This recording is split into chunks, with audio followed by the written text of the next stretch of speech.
भद्रक जिला आगरपड़ा Mahtab memorial hall ठारे उद्यान कृषि कर्मशाला अनुष्ठित हो जाइछे। दक्षता विकास एवं प्रशिक्षण मिशन योजन ब्लॉक स्तरीय शिविर में शताधिक चाषी एवं स्वयं सहायक महिला माने जोग देइथिले। तेबे उद्यान सह कृषि अधिकारी पायल चौधरी सचेतनता सभा को परिचालना करथिले। एथरे मास्टर ट्रेनर हरिहर गोछायत छतु चाष उपरे कहिथिले एवं ब्लॉक कृषि अधिकारी अनिरुद्ध बेहरा, चांदबाली सहकारी उद्यान कृषि अधिकारी साधना पंडा, बासुदेवपुर सोनाली साहू सहकारी कृषि वैज्ञानिक, स्वयंका दास पनीपरिया चाष सरकार विभिन्न योजन चाषी किपरि उपकृत होई परिबे से नहीं तालीम देइथिले। एही अवसर में स्वयं सहायक महिला चाषी को झुड़ी बंटन करा जायथिला। सुजता मैकाव, चंद्राय हेम्ब्रम, प्रभात विश्वाल, धीरबर राउत सहयोग करथिले। मैडम आज कौन तालीम दिया गला ये कर्मशाला रे कौन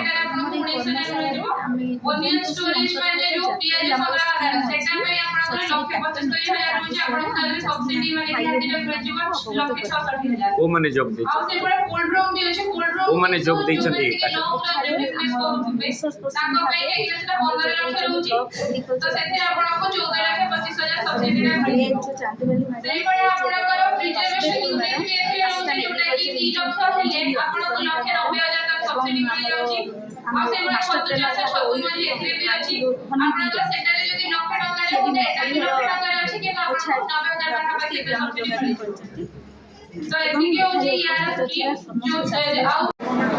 हरिहर गोछायत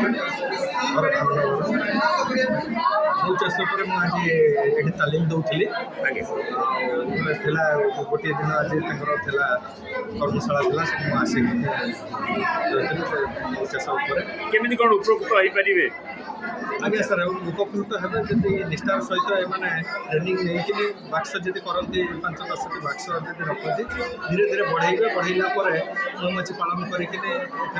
मऊ अमल करके आत्मनिर्भरशील हो पार बेकार समस्या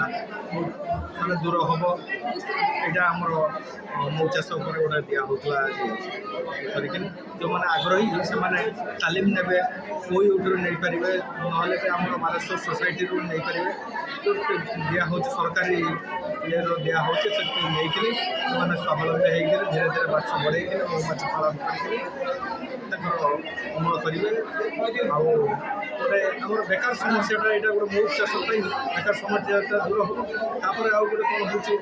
मऊ चाष करने द्वारा मधुमाछी पालन करने द्वारा आम फसल भल हम पराग संगम मधुमाछी मैंने साहय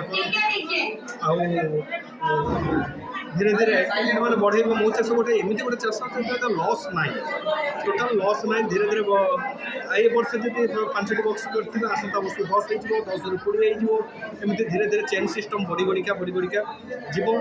ता सहित आमर चाषबास जो कर पनीपरिया अन्य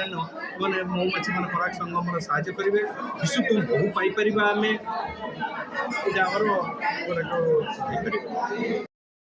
भद्रक हेमंत सिंह का रिपोर्ट प्रयाग खबर।